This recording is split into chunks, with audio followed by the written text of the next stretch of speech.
Welcome to Drawn to Crime, where real mysteries unfold through animation. In this episode, we dive into the case of Elisa Lam, a 21-year-old traveling alone, a historic hotel with a dark past, and a piece of elevator footage that would go on to haunt millions of people around the world. She vanished inside one of the most populated buildings in Los Angeles, and no one heard a thing. How does that happen? Before we get into what happened, let's talk about who Elisa was. Elisa Lam was a 21-year-old Canadian student from Vancouver, British Columbia. She was the daughter of Chinese immigrants, a lover of books, music, and writing. She kept a Tumblr blog where she shared her thoughts, her dreams, her fears, her love of travel. She was funny, warm, a little quirky, the kind of person who wrote long, honest posts at midnight about what it felt like to be young and figuring life out. She also lived with bipolar disorder. She was open about it. She wrote about the hard days, but she also wrote about the good ones, about wanting to see the world. And in late January 2013, she set off on a solo trip down the west coast of the United States. San Diego, Santa Cruz, and then Los Angeles. She checked into the Cecil Hotel on January 26, 2013. That was the last anyone heard from her. Now, to understand this case, you have to understand the hotel she was staying in. The Cecil Hotel sits in downtown Los Angeles. It was built in 1927, and over the decades it earned a reputation unlike almost any other building in the city. It was a place where darkness seemed to collect. Multiple guests had died by suicide inside its walls over the years. Serial killer Richard Ramirez, the Night Stalker, used it as a base during his 1985 killing spree. Jack Unterweger, an Austrian serial killer, stayed there in 1991 while murdering 3 women in LA. The hotel sat in the middle of Skid Row, one of the most impoverished areas in America. It had seen overdoses, violence, tragedy. The locals had a name for it. They called it the Hotel Death. And that is where Elisa Lam checked in, alone, with a backpack and a travel itinerary. She had been moved to a shared room when she first arrived, but her roommates complained about her behavior. Management moved her to a private room. She sent messages to her family. She seemed happy, excited. And then the messages stopped. On February 1st, 2013, 6 days after she checked in, Elisa Lam was reported missing by her family. She had missed her scheduled check-in calls. Her Tumblr had gone quiet. Her parents flew from Vancouver to Los Angeles. LAPD launched a missing persons investigation. They searched the hotel. They interviewed staff and guests. They reviewed security footage. And then they found something. Footage from the elevator on the day she was last seen. What they saw stopped everyone cold. The footage is 2 minutes and 57 seconds long. Elisa enters the elevator. She presses multiple floor buttons. She waits. The doors don't close. She steps out into the hallway, looks left, looks right, steps back in. Steps out again. She presses herself flat against the wall beside the elevator, as if she's hiding from something in the hallway. And then she moves to the center of the hallway, and her body language changes completely. She raises her hands. Her fingers move slowly, like she's talking to someone, or reacting to something no one else can see. She walks away down the hallway, out of frame. The elevator doors finally close. Elisa Lam is never seen alive again.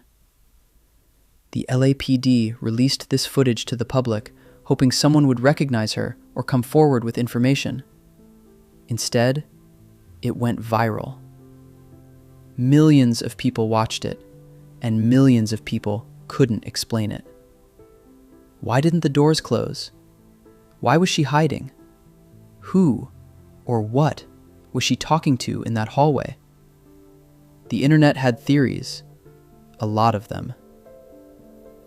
On February 19th, 2013, 3 weeks after she was reported missing, guests at the Cecil Hotel began complaining. The water pressure was low. The water tasted strange.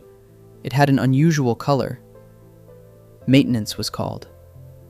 A worker climbed to the roof to check the water tanks. There were 4 large tanks up there. He opened the hatch on one of them, and he found Elisa Lam. She was floating inside the tank, fully clothed. The hatch had been closed from the outside. She had been there for weeks. The guests at the hotel had been drinking, bathing, and brushing their teeth with that water. When news broke, it spread around the world within hours. The Los Angeles County coroner conducted a full autopsy. The official cause of death was ruled accidental drowning. Toxicology showed her bipolar medication was present, but at lower than prescribed levels, which can sometimes cause episodes of erratic or disoriented behavior. There were no signs of assault, no evidence of foul play found on her body. But the questions wouldn't go away. How did she get onto the roof? The door was alarmed. No alarm was triggered. How did she get into the tank? The tanks were tall, nearly 1.5 meters, with no obvious way to climb in easily. And how did the hatch close from the outside if she was inside? The coroner's report noted her behavior in the elevator was consistent with a bipolar episode, possibly a manic or psychotic state. But for many people, that still doesn't answer all of it. And so the theories began. Some people believe it was a tragic accident, that Elisa, in a disoriented state, found her way to the roof, climbed the tank, fell in, and couldn't get out. The hatch could have fallen closed on its own. Others aren't so sure.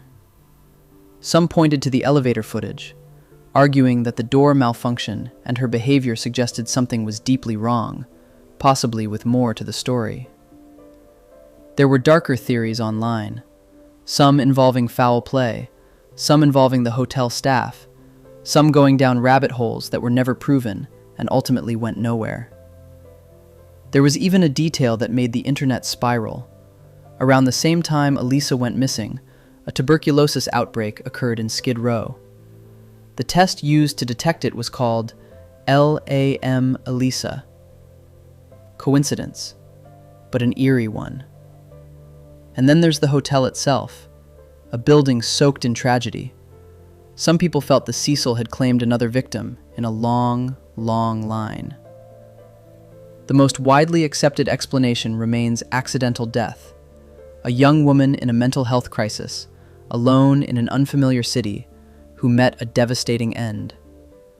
But the unanswered questions have kept this case alive for over a decade. Elisa Lam was 21 years old. She wanted to see the world. She wrote about being brave enough to travel alone. She was doing something that took courage. And she never made it home. Her Tumblr, which she had scheduled posts on, continued to publish new entries after her death. Love quotes, poems, thoughts she had written weeks before she disappeared. Her words, still going out into the world, long after she was gone. The Cecil Hotel has since been rebranded, renovated. It's been turned into affordable housing. The water tanks on the roof have been removed. But the footage of Elisa Lam in that elevator is still out there, still being watched, still being talked about. Because some images don't leave you, and some questions never really get answered. Rest in peace, Elisa. If this story stayed with you, you know what to do. Subscribe to Drawn to Crime, where every episode we go deeper into the cases that the world couldn't forget. I'll see you in the next one.